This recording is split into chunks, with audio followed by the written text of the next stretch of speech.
Tere! Mina olen Kristjan Väljas Teliast. Tervist! Mina olen Martti Kebinov ka Teliast. Hea meil tervitada teid täna siin Telia avatud uste päeval.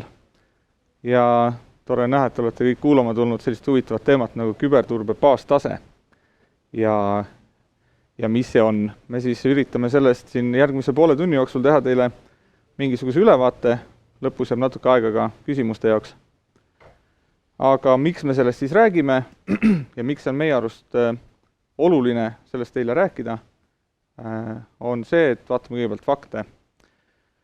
Need fakte selliseid, mis toetavad meie tänast ettevõtmist, on muidugi rohkem, aga need olulisemad on need, et esiteks küberrünnaku toimumisest teada saamine võtab ettevõtetel ja asutustel aega keskmiselt 6 kuud. See on nüüd keskmine. Nende seas on muidugi ka selliseid tublisid ettevõtteid, kes on enda infotaristu ära turvanud ja saavad teada sellest minutite jooksul, võib-olla kohe laivis, võib-olla mõni suudab ka ennetada. Aga selle skaala teises otsas on siis need ettevõtted, kes saavad siin paari aasta jooksul või paari aasta pärast teada, et neid näiteid on meediast läbi käinud siin küll ja küll. Üks suuremaid numbreid, mis ma olen kuulnud, oli see, et Ida-Euroopa valitsusasutustelt ja suurkorporatsioonidelt varastati andmeid 9 aastat, enne kui nad sellest teada said. Et miks see on oluline? Võib öelda, et selline hea küberrünnak ongi tegelikult selline, kus see vastaspool või kannataja ei saagi teada. Et tundub lihtsalt, et kogu aeg veab jube viltu, et lähed kuhugi hankele osalema, konkurent on 1 euro odavam. Selline ebaõnn, eks ju. Või tahad mingi uue tootega välja tulla, siis avastad, et konkurent on tulnud juba mingi nädal aega varem sama asjaga välja. Et võib tunduda ebaõnn, aga tegelikult peaks mõtlema, et kas kuskilt on mingit infoleket äkki. Seetõttu on oluline, et see periood oleks võimalikult lühike, et sa saaksid teada, et on rünnak toimunud ja saaksid võtta siis vastavaid samme ette. Mõned müüdid ka, et olen kuulnud, et öeldakse, et me oleme siin Eestis või nii väiksed, et meid ei huvita keegi, et oleme väljaspool ohtu. Tegelikult see nii ei ole. Esiteks, kuna suured on ennast nii hästi ära turvanud, siis tegelikult kratid üritavad leida lihtsalt kõige lihtsamat moodust, pääseda ligi kõige suurematele andmehulkadele. Ja neil on oluliselt lihtsam võtta mõne väikse andmed, kes ei ole ennast turvanud, kui minna seda suurt püüdma, kes on ennast ära turvanud ja seal riskidega vahele jäämisega. Ehk et väike ei ole väljaspool ohtu, see on müüt. Teine variant on see ka, et olen kuulnud, et siin Eestis USA firmad saavad pihta, et me siin ei saa. Aga siin Kristjangi on mulle rääkinud, et on olnud juhtumeid, kus suuri maailma mastaapseid rünnakuid testitakse just Eestis, kuna Eesti on nii-öelda hea ettevalmistusega, et vaadatakse, et kas nagu läheks läbi. Siis teine müüt on see, et küberturvaliselt see on tehniline probleem. Ütleme nii, et kui küberrünnak on toimunud, siis see IT-taristu pool saab ennast üldjuhul nagu nädalaga püsti ja töö läheb edasi. Et tehniline pool saab ennast nagu jalule ja töö võib jätkuda. Aga mainekahju, saamata jäänud tulud, tarneahela katkemised, pärast hakka seda kõike tagant järele kuidagi korda seadma, see võtab ikkagi kuid ja kuid. Ehk et ta tegelikult on selgelt äriline probleem, kuigi tundub tehniline asi. Ja miks me sellest räägime, on see, et 95% kõikidest küberohtudest on laiatarbe pahavara või õngitsemine, ehk et ei suunata rünnakut selle ettevõtte vastu, kes ohvriks langeb, vaid saadetakse hästi palju nii-öelda konksusid välja igale poole, vaadatakse lihtsalt, et kust mingi reaktsioon tuleb ja siis sellel suunal siis tegeletakse edasi. Ja 83% kõikidest intsidentidest juhtub halva küberhügieeni tõttu, ehk et tegelikult teades seda küberturbe baastaset, tehes neid tegevusi, on võimalik need 83% ja need 95% ära hoida. Need tegevused ei ole väga keerulised, ei ole vaja mingit ulme Matrixit hakata looma endale, et tegelikult piisab lihtsalt sellest, kui on tegevuskava paigas, ja teada, kuhu suunas me liigume ja lõpuks sinna jõuda. Kõige lihtsam. Aga nüüd siis, et mis see küberturbe baastase on, et panime siia ühe pildi peale kokku, et see küberturbe baastase võiks olla nüüd selline tegevuste või selline kontseptsioon, mis enamus nendest probleemidest, mis võivad tekkida, ära lahendab. Jah, see ei ole absoluutne, et 100% garantiid peale seda, kui see tehtud on, ei saa anda. Küll aga saab öelda, et tõenäosus, et juhtub küberturbe intsident, see on nüüd oluliselt väiksem, kui need tegevused ära teha. Lisaks tekib võimekus neid probleeme lahendada. Et tihti, kui näiteks on küberturbe intsident, reaalne intsident, kus siis ka CERT tuleb appi, kes aitab seda probleemi lahendada, siis esimene küsimus on see, et kas teil on logid. Kui need logisid ei ole, siis väga raske on siis nüüd analüüsida, mis me edasi teeme või kuidas, mis juhtus.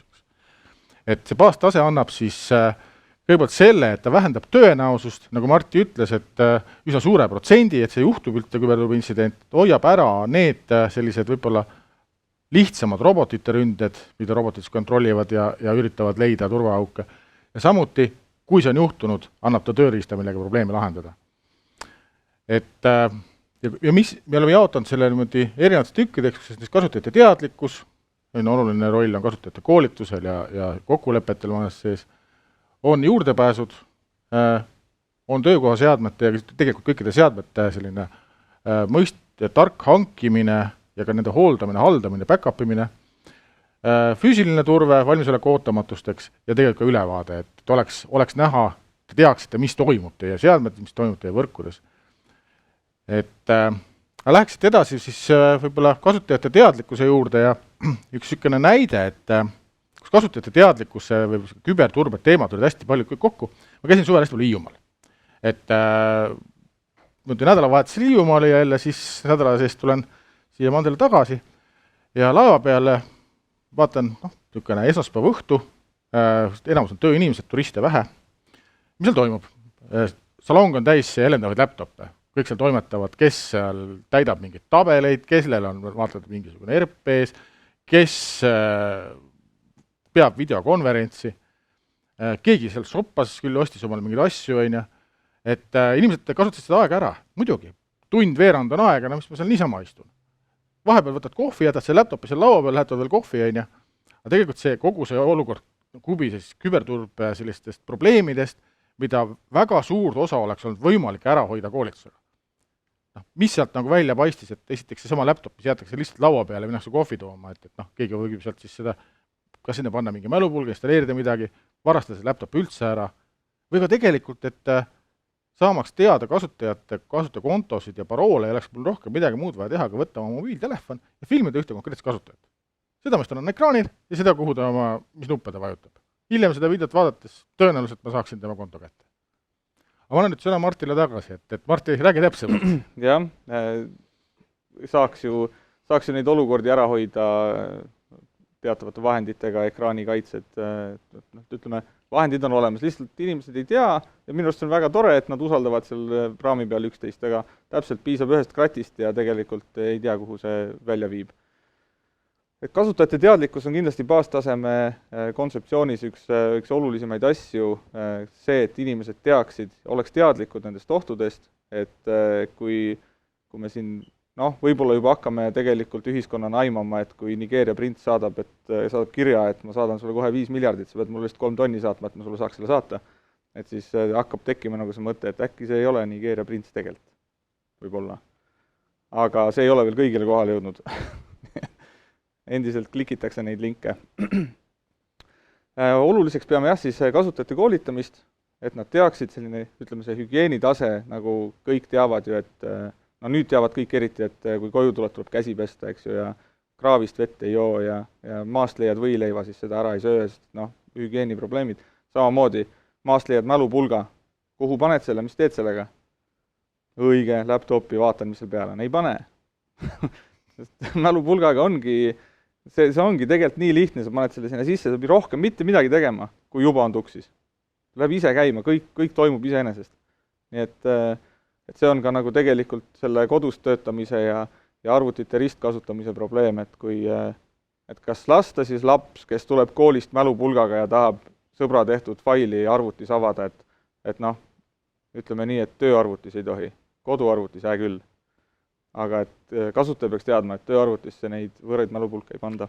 või siin võib-olla üks näide, kuidas üks reaalne küberturbe intsident, nüüdseks pea aasta vana, kus siis laps oli kodus, oli see aeg, kus lapsed ei tohtinud koolis käia, oli koduõpe ja laps pidi linduasi lugema, et mitu erinevat varest ja kotkast ta leiab ja siis tabelisse kirja panema õpetajale saatma, et selline kodutöö. Ja lõunane aeg, lapsel vaja see kodutöö ära saata, ema teeb süüa, laps küsib, et oot, emad, kui mul oleks vaja see kodutöö õpetaja ära saada, ja saada ära, et pane sealt minu arvutisse teele, et sealt minu meili alt ka, et sobib väga hästi. Laps oskas saatiski ära, et saatis ära siis tabel 1 oli selle faili nimi, aga tuli välja, et ta saatis tegelikult ema tööfaili. Ema töötas tegeles krediidihaldusega ja seal oli nende siis ettevõtete andmed, kes olid võlgu sellele konkreetsele ettevõttele, kus ema töötas koos siis inimeste nimede, numbritega ja arvenumbritega ja nii edasi.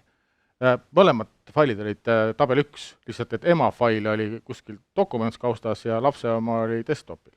Laps arvas, et ta saatis lindude loendamise faili. Ja ta saatis selle koolilisti, kus oli siis õpetaja ja veel palju inimesi, klassikaaslased ja siis uuriti meie käest, et kas me saaksime selle faili tagasi, et jube pahasti, et nii tohiks neid andmeid levitada. Et see on nagu näide sellest arvutajate ristkasutamisest, et jällegi koolitusega seda hoiaks ära. Just, ja teine asi on korrad ja kokkulepped, sest et ütleme, et paljusid selliseid võib-olla inimese tehtud vigu saaks tegelikult sellega ära hoida, et inimene ei tohi seda tegevust teha. Näiteks, et võiks olla kokkulepe, et üle 10 000 ülekannet peab tegema näiteks 2 silmapaari üle vaatama selle, et üks inimene ei saa 100 tonni kuhugi vasakule kanda, eks ju.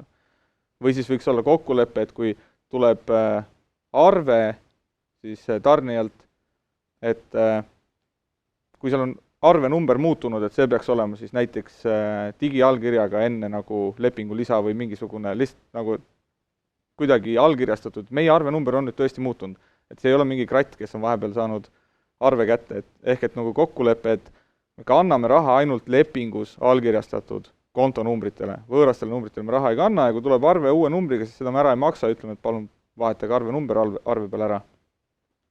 Sellised korrad ja kokkulepped aitavad ka selliste küberohtude vastu.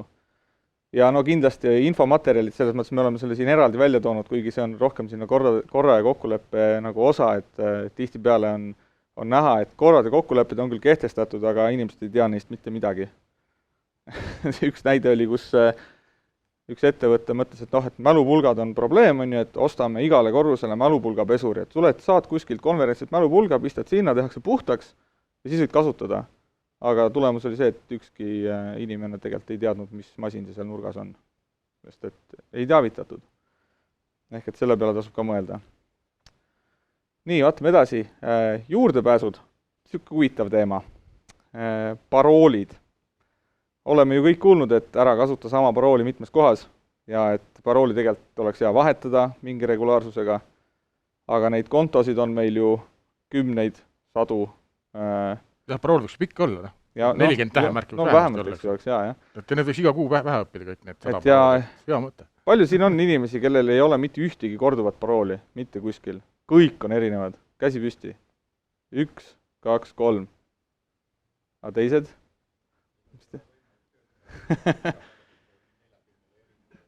Jah, et tuli ka saalist kommentaar, et seda ei saa ju tööd teha, kui kogu aeg pead paroole kuskilt. Kas siis peast otsima või paberi pealt või kus sa siis hoiad neid.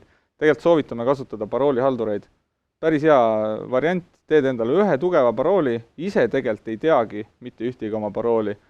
Peale selle paroolihalduri oma siis? Peale selle ühe paroolihalduri oma ja paroolihalduris mitmetasemelise autentimisega sisse logimine, üsna turvaline.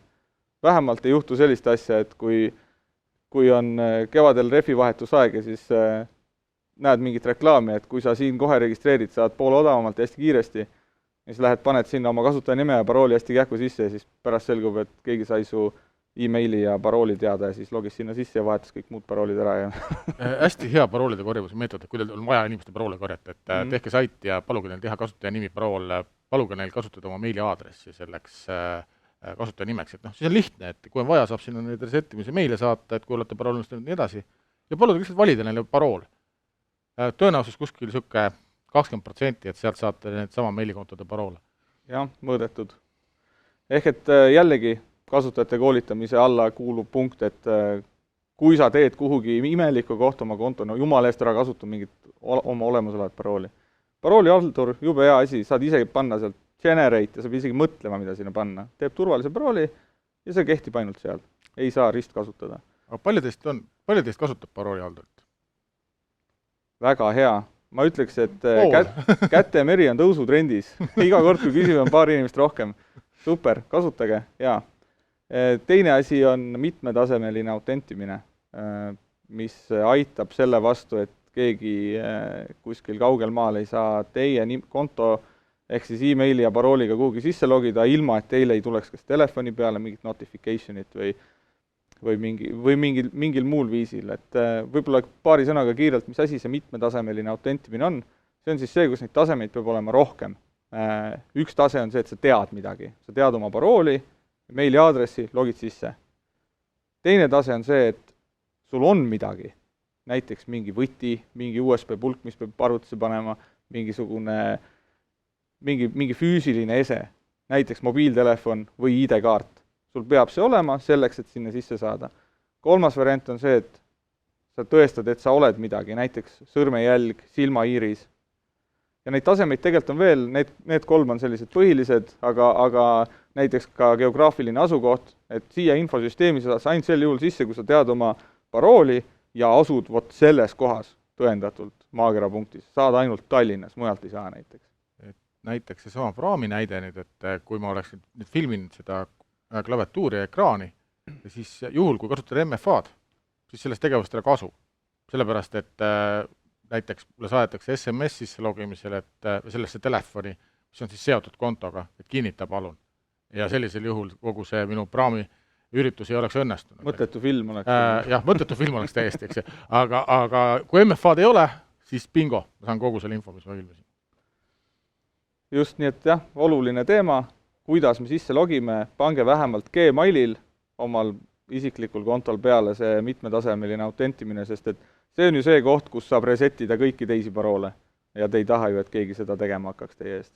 Nii et mõelge vähemalt selle peale. Aga vaatame edasi.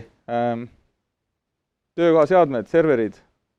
Jah, et panime kogu selle teemas ühte kohta kokku ja mõte on siis selles, et seadmed tuleks hankida tuntult müüjalt. Et saaks kindel olla esiteks selles, et nad töötavad, teiseks, et nad ikkagi on sellise tarkvara, nagu vaja on ja hiljem ka hooldus saab. Sealt edasi need seadmed on vaja arhitektuuriliselt õigesti üles panna. See arhitektuur muutub hästi oluliseks eelkõige just pilvelahenduste puhul, et kui enne oldi harjutatud, et on tulemüüri, siis on palju serverid, mis on tulemüüri taga, siis nüüd kui te kuskilt Microsofti pilvest teenused ostate või Amazonist, et siis need on seal kuskil pilves, see lahendus tuleb õigesti disainida ja kui juhtub, et see disain on vale, siis see võib olla nii rahaliselt suur probleem. Siin on näide, kus ettevõte kulutas 2000 eurot selle serveripargi toimumas hoidmiseks, arvas, et saab säästu, et äkki saab 1000 peale, et kolib pilve. Tegelikult sai 20 000 arve. Probleem oli selles, et ühte ressurssi koormati valesti ja see koormus väljendus hiljem arve peal. Samamoodi võib seal tekkida ka küberturbe oht, et see arhitektuur on väga oluline koht. Lisaks seadmete haldus, et seadmed tuleb regulaarselt hooldada. Neid tuleb, tarkvara tuleb uuendada, neid tuleb varundada, neid tuleb õigel ajal välja vahetada ja kui väljavahetamise hetk, siis on oluline see, et need seadmed saaks utiliseeritud või siis ära antud sellisena, et nad ei sisaldaks andmeid ega ka konfiguratsioone. Et kui server antakse ära koos andmed täis kõvaketastega, mis on veel krüpteerimata ka, siis on väga tore, keegi saab need andmed ka, või annate ära võrguseadmed, kus on kogu võrguseadme konfiguratsioon sees. Ei ole ka hea plaan. Tihti just võrguseadmed on need, mida ka kuskil mõnigi ettevõte müüb oma vanu seadmeid kuskil interneti avarustes ja sealt ostes leitakse, et ohoo, et see sisaldab kogu selle ettevõtte võrgukonfiguratsiooni ka, et ta ei laadi end alla või kasuta seda. Lisaks oluline, et seadmetes oleks küberturbe toode, mis kaitseb viiruste ja igaste muude pahalaste vastu ja oluline on see, et nad suudaksid selle kohta ka logi tekitada ja kuskil keskkonsooli kokku on väga hea. Oluline on see, et need seadmed, mida kaasas kantakse, nende andmed oleksid krüpteeritud. Et ei oleks laptop, mille andmed on krüpteerimata ja mille vargusel saadakse nii andmed kui see laptop. et need laptop'e varastatakse üsna palju ja väga halb on see, kui see andmetega läheb. Ja seal on oluline ka varundus. Et mis aitab sellise varguse vastu on, kui on krüptitud ja back-upitud, kindlustatud ka, siis saabki uue laptopi ja kõik on tore. Kui seda ei ole, siis võib olla probleem, et tuleb hakata andmed tagasi ostma, et siin on juhtumeid, kus on makstud üsna suuri summasid, et andmed tagasi saada, andmeid pole tagasi saadud, aga õnneks ei ole ka meediasse lekkinud. Aga kui mõnes laptopis võib olla andmeid, mille lekkimine võib tegelikult väga suur probleem olla. Et võib-olla võtaks selle kokku, et siia praegu rohkem ei keskenduks, läheks edasi. Jah, füüsiline turve, ülevaade ja kontroll, et lisaks sellele, et me ju ei taha, et kuskilt võrgu kaudu keegi meie asjadele ligi pääseks, ei ole ka väga hea plaan, et füüsiliselt sinna keegi ligi pääseks. Ehk et serverid peavad olema majutatud sedasi, et on kaks olulist asja, et sinna ei pääseks ligi need inimesed, kes sinna ei tohi ligi pääseda, ja et sinna pääseks ligi need inimesed, kes sinna peavad ligi pääsema, siis kui seda vaja on. Ja see peab olema kontrollitud. Ehk et kuskil laual tuksumas hoida ei ole väga hea plaan, juba kas või seetõttu, et keegi võib selle USB pulgaga sinna tulla. Ja ülevaade kasutaja õigustest süsteemis oluline punkt, sest et lisaks sellele, et oleks vaja nagu teada saada, kes kuhu ligi saab, on ka see, et oleks vaja teada, et kui keegi on ettevõttest lahkunud, et tema sinna enam ligi ei saaks pärast. Sest et seda, kuidas seda nii-öelda off-boardingut on unustatud teha ja inimene saab ka 5 aastat hiljem oma vana tööandja võrku sisse ja andmetele ligi, ei taha keegi tegelikult seda. Ehk et selline ülevaade kasutaja õigustest oluline. Just, et ja ka sellel tasemel, et kuhu need kasutajad tegelikult saavad, ja see võib olla lihtsustatud, et tihti ma olen kohanud soovi ettevõttes, kas siis juhtkonna või audiitorite poolt, et olge head, tehke Excel-tabel, pange sinna nende inimeste kasutajaõigused kirja. IT-juht vajub siis laua alla, sulab ära, et okei, et kuidas ma siis teen seda, et erinevates süsteemides on meeletu hulk neid erinevaid õiguseid, kasutajad on erinevad, et selleks on, kui on vähegi suurem ettevõte, mõistlik leida mingi tehniline lahendus. Et esiteks see, et saaks kasutaja profiile teha, et saab öelda, et see on nagu profiil, et selle inimese õigused vastavad selle profiilile ja samamoodi välja tuua, et need on erinevused. Et need inimesed ei vasta profiilile, et need on errorid, või administraatori õigustega inimesed võid värvida punaseks. Jah, see on üks väheseid kohti, kus võib öelda, et kui muidu võib öelda, et turvalisus ja kasutatavus on nagu sama skaala erinevates otsustes, mida turvalisemaks teed, seda halvem kasutada, siis tegelikult see on nagu see koht, kus see lisab kasutaja mugavust ka, et kui sa saad defineerida ära, et näiteks klienditeenindaja roll, tal on need õigused, uus inimene tuleb tööle, talle saad määrata kohe klienditeenindaja rolli, tal on kõikidesse süsteemidesse vajalikud kontod loodud, õigused saadud. Ja lisaks töötajatele endal ka, et kui ta näeb ainult neid asju, mis tal on vaja näha, siis tal on palju lihtsam orienteeruda nende süsteemides, kui seda, et ta näeks tervet seda. Kui on erandid, siis on need erandid näha ja nende eranditega kas või regulaarse auditiga saab siis üle küsida, et väga tore, et vaata, et sul on siin nüüd erandina antud selline õigus, kas sa veel vajad seda? Kui vaja, võtame ära. Alati saab uuesti seda teha, kui vaja on. Just. Ja mida veel tasub teha, on turvanõrkuste kontroll regulaarselt. See on siis selline teenus, mis siis Telia pakub ka seda teenust, millega saad siis kaardistada oma siis süsteemides maailmale teada olevad turvanõrkused. Ehk et on teada, et näiteks selle Windows serveri selles versioonis on selline turvaauk ja selle skänniga saad teada, et jah, et sul on kuskil üks masin, mis on sellise versiooniga, sellise tarkvaraga. Et sealt saad action pointi kohe, et nüüd tuleb see ära uuendada. See äge on see, et sellised skännerid on, tegelikult sellised skännerid on teie arvuti võrgupidajad, välisvõrgupidajad ja kindlasti töötavad. Ainult selle vahega, et teie need andmed ei näe. Näevad need kratid, kes otsivad neid turvanõrkuseid. Kui leiavad ja on hästi kasutatav, siis kasutavad. Jah, ütleme jah, et kratid nagunii juba skännivad, et siin mõnel on võib-olla küsimus, et ma ei tea, et kas ma tahan selliseid andmeid kuhugi, eriti veel, kui see skänner asub kuskil Eestist väljas, on ju, Rootsis, tegelikult ei ole probleemi, sest et hiinlased skännivad nagunii iga päev, et kogu see info on juba kuskil olemas. Erinevus on lihtsalt see, et siis, kui ise skännite, siis teate teie ka. Ja saate midagi nagu ette võtta selleks, et nii-öelda uksed kinni panna. Võib-olla hea võrdus on ustega, et tihti need turvanõrkused on, mõni on nii hea turvanõrkus, et see on nagu lahtine uks, et ootab ainult, et astu sisse ja tee mingi jama seal ettevõttes. Ja neid tihti ei ole nagu väga, jällegi, et kui nagu võtta see kaardistus või hakata kuidagi nagu seda võib-olla selle disaini poolt lähenema, see võib tihti keeruline olla, sest et see turva nii-öelda nõrkus võib tekkida erinevate hästi kombinatsioonina. See võib olla valesti disainitud lahendus, see võib olla valesti konfigureeritud lahendus, see võib olla lihtsalt patchimata server. Skänner toob selle väga konkreetselt välja ja see on tegelikult ka hea tööde list neile, kes neid servereid haldavad, et kuulge, siin on ju puha-punased kõik, et äkki tegelete nendega palun, et vaatame homme üle, kas on kadunud need punased. Jah, just jällegi see sama koht, et ei peagi ründama konkreetselt mingit ettevõtet, aga kui see uks on lahti, siis piisab ainult sellest, et mingi kratt leiab selle üles, et seal on uks lahti, ta võib-olla ei teagi, mis ettevõte see on, aga ta tuleb lihtsalt vaatama, et mis siit saab äkki midagi. Kusjuures see võib nii lihtne olla, et sedasama skännerit võivad, siin on koolidesse ju äkki oli mingi probleem, et kuskil kool kurtis, et nad ei saa tööd teha, et ma ei tea, see kaugõppeaeg või kus oli siis see COVID-i aeg, eks ole, et serverid on maas ja asjad ei liigu ja nii edasi. Koolipoisid siis ei tahtnud tunnikontrolli teha lihtsalt, probleem oli selles.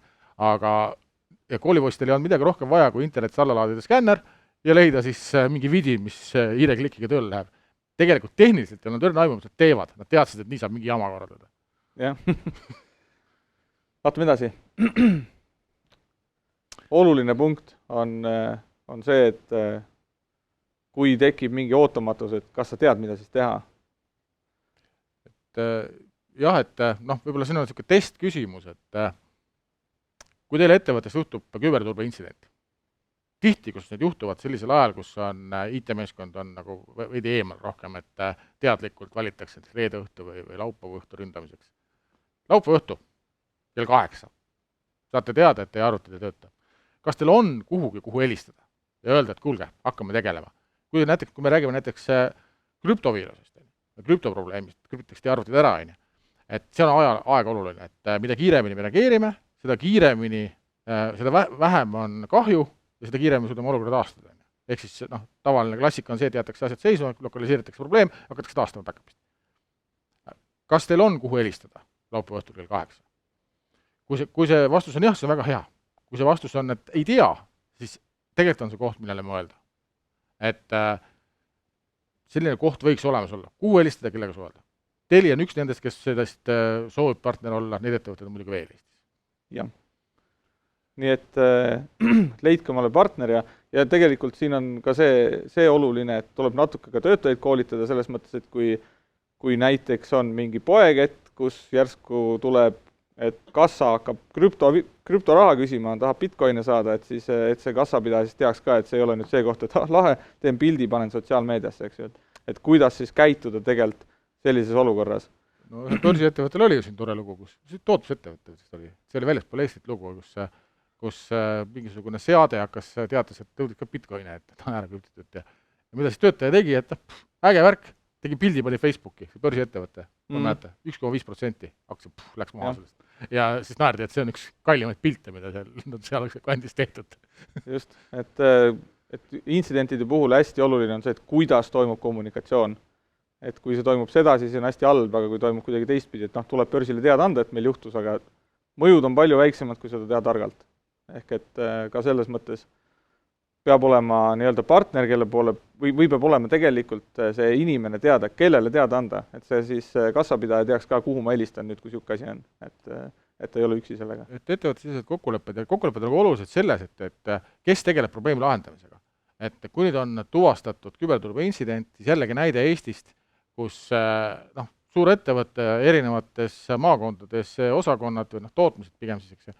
Ja eks see pahandus oli siis igal pool laiali. Iga osakonna juht või tsehhijuhataja arvas, et hakkab ise lahendama seda probleemi. Üks helistas ühele sõbrale, teisele, kolmandasse mingisse IT-firmasse ja siis lahendamise käigus lõpuks üks ettevõtted leidsid üksteist, et mis toimub, et nagu mitmes kohas lahendatakse sama probleemi korraga.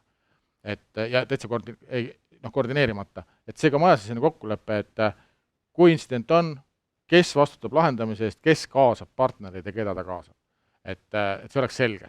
Et see ise lahendamine, kui on see reguleerimata, siis on ettevõtted, kus on väga tublid inimesed, eriti need ettevõtted, kus on väljaspool tavapärast tööaega töö, et näiteks mingi tootmine, mis töötab 24/7, et siis neil võib tekkida juhtidel või osakonna juhatajatel tunne, et neil on vastutus selle töösoidmise eest tervikuna reguleerimata, siis tuleb ise ära lahendada.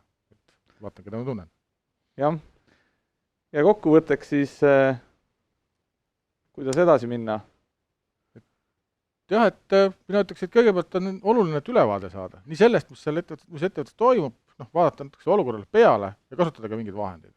Et seesama näiteks turvanikuste kontroll on üks väga lihtne võimalus ülevaadet saada, et näha siis, et mis turvanikusid on, kas partnerid on oma tööd korrektselt seadmete halduses teinud, samamoodi vaadata üle, kuidas on ettevõttesisesed reeglid. Sealt edasi arvuti küberkaitse. Tihti on asi, millega saab väga palju paremaks teha. Et kas töökohaseade on kõvaketas on krüptitud, kas andmed on varundatud, kas seadmel kasutaja on koolitatud, võib sinna juurde mingi määral panna, eks. Varundus, krüptimine ja siis selline küberturbekaitse toode, et neid on erinevaid, Telia pakub trendi näiteks. Jah. Ja kui partnerit ei ole, siis leidke endale partner. Jah. Seadmete haldamine, ongi, et nagu Martti ütles, hea on, kui need sellised seadmed, mis ei pea kasutaja juures olema, on kuskil sellises kohas, kuhu saavad ligi tõesti ainult need inimesed, kes peavad saama ja ei saa need, kes ei tohi saada. Ja need, kes peavad saama, saaksid sinna 24/7 või siis vähemalt sellise käideldavuse, nagu te ootate. Et sellised iroonilisi näiteid, kus ettevõte on tellinud omale IT-halduse, et meil on väga oluline, et töötaksid õhtul kella 11 ja paneb oma serverit kuskile tuppa. Ja selle toavõti, olulised seadmed ju, on tehnikajuhil ja tegevjuhil. Nüüd läheb need seadmed katki, siis helistatakse tegevjuhile, et kuule, kell 11 õhtul, et tule tee nüüd see tuba lahti, et lase sisse need inimesed. Et võib-olla on parem, kui nad on kuskil, kuhu saavad, kus on see muud moodi reguleeritud ja turvatud. Jah, täname teid kuulamast. Küsimusi vist saab ka, kuidas küsime ja siis käsi püsti ja saab mikrofoni, siis kuulevad veebi vahendusel vaatajad ka. Ain Rasva Eesti Gaasist. Selline küsimus, kas Telia pakub oma töötajatele paroolihaldurit või kompenseerib selle kulu? Vastus, Telia ei kompenseeri oma töötajatele paroolihaldurit, aga me pakume välja võimalusi, et millised on, pakume välja enda poolt soovitatud tooted. Paroolihaldurit kasutavad meie administraatorid, et kui need inimesed, kes puutuvad kokku klientide serveritega ja nendel on oma keskkond. Ja see on selline enterprise lahendus, kus siis ongi juba esimene vastutaja, teine vastutaja ja nii edasi. Aga et vastus on nii, et need, kes ka serverite halduse või väliskliendile halduse teenusega kokku puutuvad, jah, need, kes mina otse serveritesse ei logi, mul on endal, mina kasutan LastPassi. Ja teine küsimus, mobiilid. Arvutist me rääkisime laptopist palju. Mobiil on minu arvates palju hullem seade viimasel ajal. Aitäh. Mobiili puhul on keeruliseks muudab mobiili puhul olukorras see, et mobiil on korraga enamasti ettevõtte seade ja isiklik seade, et kuidas seal see piir tõmmata ja kuidas ta hallata. Selleks on haldustooteid, ega need ideaalsed ei ole. Et mobiili puhul, mis on lisaoht on seal see, et kui seda Wi-Fi-t kasutatakse, et need Wi-Fi võrgud on, siin uuriti lennujaama võrk, et 2 aastat tagasi enne COVID-it veel. Ma ei tea, 200 võrku uuriti ja kas üks oli turvaline. Ülejäänud tegelesid kas andmekorjaga või püüdsid otse rünnata kohe. Mitte küll need lennujaamad ise, kõik kratid olid seda täiendanud, seda võrku, või ehitanud enda võrgu sama nimega kõrvale lihtsalt, et ega see kasutaja ei tea, kus võrgus see täpselt on. Et mobiiltelefonis on jah, palju neid riske tuleb kokku. Et mida seal maandada saab, on siis, et nõuda kasutajatelt, et kui nad ettevõtte meile või ettevõtte andmetele ligi saavad sealt, siis oleksid need minimaalsed turvameetmed kasutus selleks, et kasutame siis paroole ja mitmeaastasest autentimist ja nii edasi, et see aitab. Aga jah, olen nõus, et see on üks keeruline koht. On veel küsimusi? Selge. Suur tänu kuulamast ja kaasa mõtlemast. Enne kui lõpetame, et kuni küsimusi veel tuleb tänase päeva jooksul, siis meil on esimesel korrusel on boks, mis täpselt nendest teemadest räägib. On seal toidulaua kõrval, et lihtne leida, Telia küberturvaboks. Seal on 3 väga nutikat inimest, kes teavad nendest asjadest väga detailselt, seal saab rääkida ka natuke võib-olla sellisel moel, et ei pea kogu suure saalile rääkima oma turbaküsimusi. Jah, saab personaalsed vastused. Et astuge läbi ja meil on ka sellised soodustusi nüüd tänase ja järgnevate päevade puhul, et astuge läbi mingi kuulge. Aitäh teile! Suur tänu!